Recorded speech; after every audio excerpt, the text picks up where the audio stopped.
जो रिस्पॉन्स आया है अभी फिलहाल जनता का और मेरी इंडस्ट्री का, वो बहुत ही अच्छा है। एंड इतना तो मैंने एक्सपेक्ट ही नहीं किया था। एक एक्टर, एक फीमेल एक्टर के लिए माना जाएगा, मैं मेरे हिसाब से मेरे लिए तो ये ड्रीम रोल था। मतलब मुझे इमोशंस प्ले करने को मिला, मुझे एक सक्सेसफुल क्राइम रिपोर्टर प्ले करने को मिला, एक एक माँ बनने का मौका मिला, तो बहुत सारे लेयर्स थे इसमें।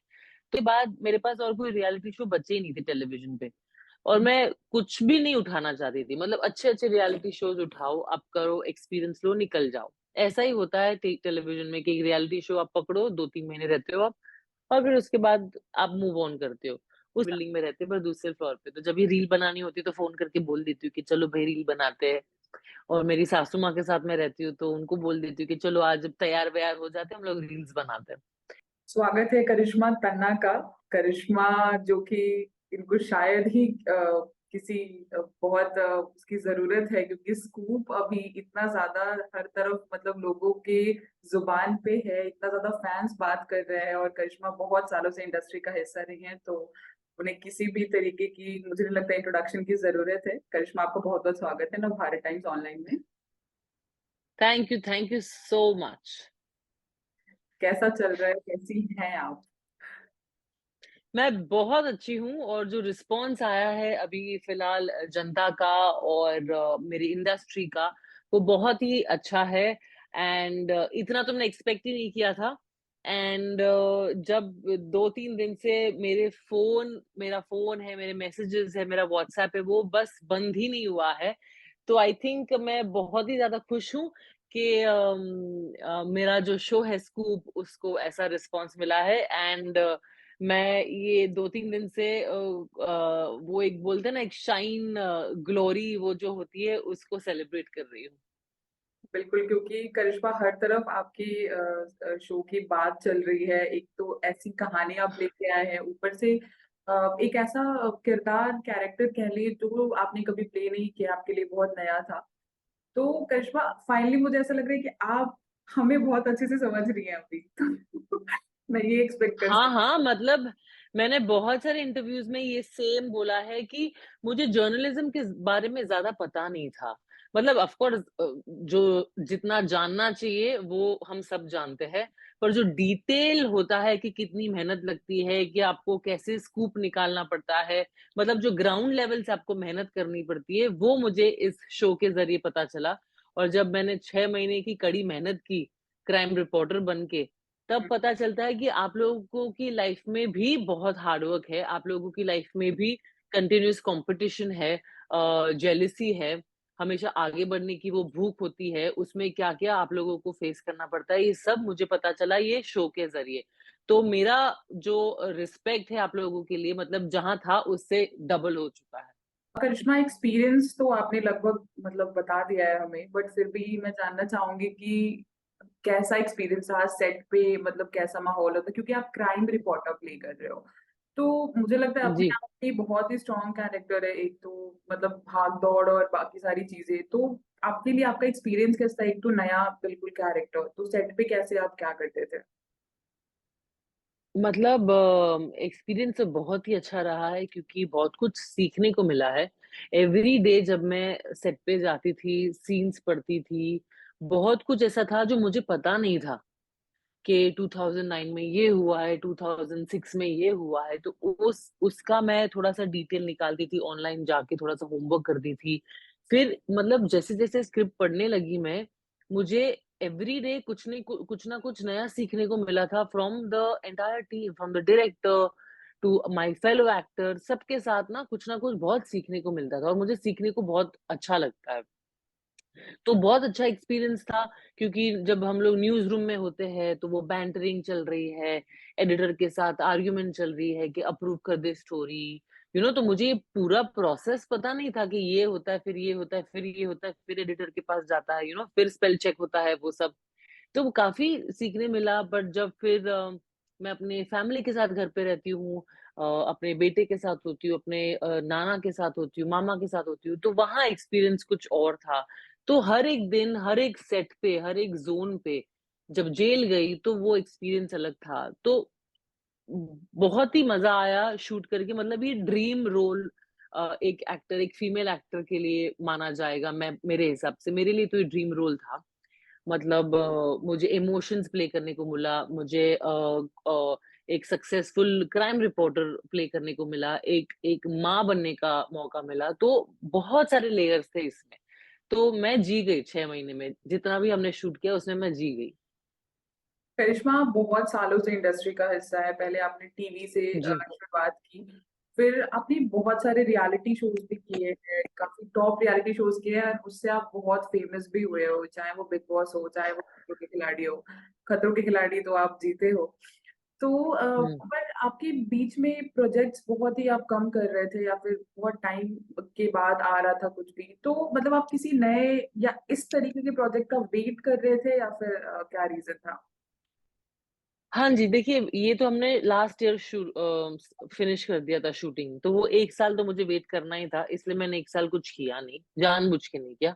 उसके पहले भी जब रियलिटी शोज़ मैंने 4-5 साल पहले किए थे, उसके बाद मेरे पास और कोई रियलिटी शो बचे ही नहीं थे टेलीविज़न पे, और मैं कुछ भी नहीं उठाना चाहती थी। मतलब अच्छे-अच्छे रियलिटी शोज़ उठाओ, आप करो, एक्सपीरियंस लो, निकल जाओ। ऐसा ही होता है टेलीविज़न में कि एक रियलिटी शो आप पकड़ो, 2-3 महीने रहते हो आप, और फिर उसके बाद आप मूव ऑन करते हो। उसके बाद मेरे लिए टीवी में कुछ बचा नहीं था कि मैं कुछ करूँ। तब ओटीटी प्लेटफ़ॉर्म आया और मैंने सोचा कि मैं ओटीटी में कोशिश करती हूँ, वहाँ जो मैंने पहले किया नहीं है इतने सालों में, वो मैं कुछ ट्राई करती हूँ। एंड तब रियलिटी शोज़, अरे सॉरी, ओटीटी शोज़ में मुझे मौका मिला, इसलिए फिर मैंने ओटीटी किया। मतलब एक होता है ना कि एक पड़ाव खत्म किया, फिर दूसरे पड़ाव पे जाते, फिर तीसरे पड़ाव पे जाते, ऐसे मैं करना चाहती थी, मैं हमेशा आगे बढ़ना चाहती थी। करिश्मा जैसे मोस्टली हम लोग देखते हैं कुछ सालों में ज़्यादा ये देखने को मिल रहा है कि बिग बॉस में जो कंटेस्टेंट जाते हैं या फिर खतरों करते हैं उसके बाद मोस्टली कलर्स के शोज़ करते हैं। उसके बाद उनकी किस्मत जो पलटती है मतलब ऐसा बहुत सारे कंटेस्टेंट जैसे जैसे मैं नाम नहीं लूँगी बट कई लोगों को ऐसा देखा गया है कुछ बीते सालों में। तो आपको क्या लगता है मतलब क्योंकि आप तो बहुत ही स्ट्रॉन्ग कंटेस्टेंट थे मतलब किसी भी हुँ। रियलिटी शो में अगर मैं देखूँ तो उसके बाद मतलब आपको कैसा लगा कि आपको मौके उस हिसाब से नहीं मिले या फिर आपने चूज़ नहीं किए मतलब वो चीज़ें जो आपको मिल रही? नहीं, मौके तो बहुत मिल रहे थे, मतलब काम की कमी नहीं थी, पर मुझे वो जो एक्साइटमेंट होता है, जो हाँ, चलो हम लोग करते हैं ये डील, लेट्स डू इट, वो एक अंदर से नहीं आ रहा था। वो मैं कॉन्शियस एफर्ट बना रही थी कि मैं कुछ करूँगी तो मैं ऐसा करूँगी जहाँ मुझे मज़ा आए। मैं एक कोई भी प्रोजेक्ट हो, वेदर रियलिटी हो, टेलीविज़न हो, ओटीटी हो, फ़िल्म्स हो, मैं नहीं कर सकती हूँ क्योंकि वो अच्छा प्रोजेक्ट है। मुझे इसलिए करना है ताकि मैं एक्टिंग अच्छी तरह से कर पाऊँ, मुझे मज़ा आए। तो ऐसा कुछ मिलने का मैं वेट कर रही थी, और जब मिला तो ले लिया मैंने। और रही बात दूसरे एक्टर्स की जो अच्छा कर रहे हैं, वो आई थिंक देखो, आप अपने आप को कैसे प्रोजेक्ट करते हो, अपने आप को कैसे कैरी करते हो, उसके ऊपर डिपेंड होता है। अगर आप एक स्ट्रैटेजी बनाकर या तो सही जगह पे नहीं रहते हो, सही टाइम पे नहीं रहते हो, तो शायद जो आपको सक्सेस मिली है, वो आप मेंटेन नहीं कर पाते हो मेरे हिसाब से। पर जो-जो अ, टेलीविजन एक्टर्स बिग बॉस या खतरों से निकले हैं and they are doing well, I feel very good for them, because they are my friends, they are from my industry. So मुझे बहुत अच्छा लगता है जो भी लाइक कामयाब होता है। करिश्मा अब तो शादी हो चुकी है आपकी और तो कहीं न कहीं आप हस्बैंड को लकी चार्म मानते हो अच्छे प्रोजेक्ट्स या फिर लाइफ में इतना अच्छा-अच्छा सब कुछ हो रहा है, तो आप उनको कैसे देखते हो? टोटली। हाँ, हाँ, मैं टोटली उनको लकी चार्म मानती हूँ। मैं जो मेरी लाइफ में वो जो स्थिरता चाहिए थी ना मुझे, हाँ, हम बोलते हैं ना कि हम जब अकेले होते हैं तो वो एक लाइफ पार्टनर की तलाश करते हैं जो हमारी लाइफ में वो स्टेबिलिटी लाए, वो स्थिरता लाए, वो पॉजिटिविटी लाए। वो मैंने महसूस किया है वरुण के साथ। क्योंकि पहले-पहले भी जब मैं अकेली थी तो यू नो कुछ कुछ भी सोचना, या तो वो नेगेटिविटी आ जाना, या तो नहीं यार, काश कोई था जो मुझे समझा पाता था, जो मुझे सही दिशा दिखाए। वो सब चीज़ें मैं वरुण में ढूँढती हूँ और मुझे मिलती है उनमें से, तो वो स्थिरता आई है उनसे उनको मिलने के बाद। हुँ। करिश्मा आपने टीवी किया है, फ़िल्में की हैं और अब ओटीटी भी कर रहे हैं, तो आपको बहुत अच्छे से अगर डिफरेंशिएट करना हो, तो आप बहुत अच्छे से समझ सकते हैं इस चीज़ को। तो आप कैसे करेंगे? मतलब इन सब में से अगर बेटर देखा जाए या फिर ये देखा जाए कि तीनों में से एक्सपीरियंस वाइज़ आपके लिए कौन-सा अच्छा रहा, कैसा रहा? तो आप कैसे डिफरेंशिएट करेंगे तीनों को? ओटीटी, टीवी और अम, देखिए मैंने शुरुआत की है टीवी से, तो मेरा एक्सपीरियंस जो आया है मेरा जो बेस बना है वो टीवी से ही है। मुझे टीवी से पता चला है डायलॉग कैसे डिलीवर करते हैं, मुझे टीवी से पता है कि कैमरा फेसिंग जो टेक्निकैलिटीज़ होती है, वो आपको टीवी सिखाता है। हुँ, तो मेरा बेस टीवी है और मुझे उसमें कोई शर्म नहीं है बोलने के लिए कि मेरा बेस टीवी है और जितना भी मुझे आज तक एक्सपीरियंस मिला है, it's because of my television shows. आप स्मार्ट बन जाते हो, आप कॉन्फिडेंट बन जाते हो, यू नो और फिर तो अभी आगे आपके ऊपर है कि आप अपने आप पर कितना काम करते हो, आप अपने आप पर कितनी मेहनत करते हो। जब डायलॉग्स मिलते हैं तो आपको किस ग्राफ में लेकर जाना है, कैसे उठाना है सीन को, वो सब अभी आपके ऊपर होता है एज़ एन एक्टर।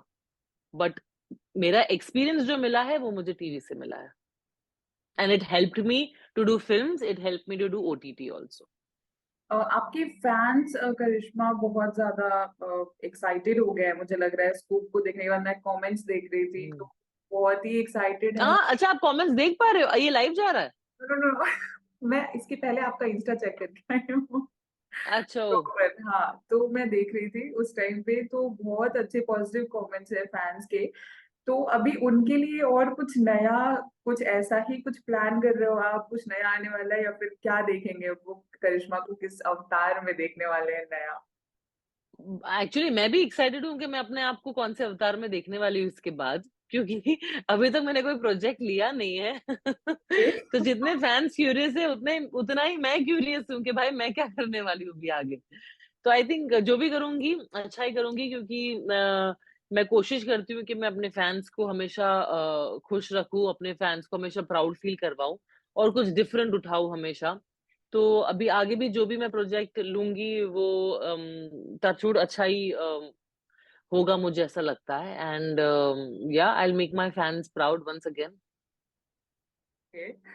करिश्मा ज़्यादा कुछ नहीं है अब मेरे पास लेकिन मैं खुद बहुत एक्साइटेड हूँ आपकी थोड़े से पर्सनल लाइफ के बारे में जानने के लिए अगर आप इजाज़त दो तो क्योंकि जी, हाँ, मोस्टली आप बहुत ज़्यादा पर्सनल लाइफ शेयर नहीं करते हो। फनी रील्स और ये सब तो आप बहुत शेयर करते हो, मज़ा आता है देख के वैकेशन जी। पिक्चर्स। बट थोड़ा-सा मुझे जानना है थैंक कि पर्सनल लाइफ में कैसा चल रहा है? अभी शादी के बाद क्या चेंजेज़ आया है? और सबसे बड़ी बात है आपकी मम्मी शायद आपके साथ में रहती है। उनके साथ में भी आप रील्स बनाते हो।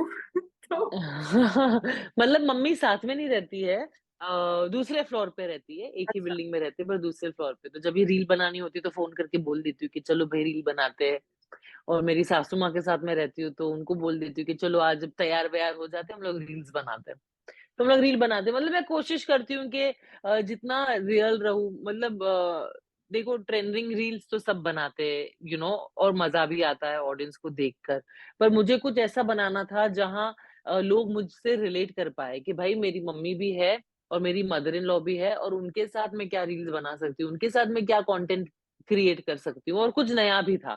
और मुझे मज़ा आता है मेरी मॉम और मेरी मदर इन लॉ के साथ कंटेंट और रील बनाकर। तो it's funny and I love funny reels, I love it. तो करिश्मा चेंजेज़ क्या आए हैं शादी के बाद? कुछ चेंजेज़ आए या फिर लाइफ वैसी ही है जैसी थी? हाँ, मतलब मैं ना लोगों को पूछती हूँ कि भाई ऐसा क्या होता है शादी के बाद जिसके बाद लोग ऐसे पूछते रहते हैं कि ओह! अभी तो शादी हो गई है, कैसा लग रहा है? मुझे सेम लग रहा है। अगर आप ज़्यादा ध्यान ना दो ना उस पे और जैसे थी आपकी लाइफ वैसे ही रखो, तो लगता है कि हाँ ठीक है मतलब एक एडिशन हुआ है हस्बैंड का एंड घर बदल गया है ऑफ कोर्स पर कंफर्ट तो वही है मतलब ऐसा लगता है कि मैं अपने फ्रेंड के साथ जो मेरा पार्टनर है, जो मेरा हस्बैंड है, उनके साथ रह रही हूँ और लाइफ एकदम वो जैसे रहते हैं वैसे रह रहे हैं, मैं जैसे रहती हूँ, मैं वैसे रह रही हूँ। तो I think everything is very normal, touch wood, and life is good after marriage. शादी के बाद लाइफ अच्छी है।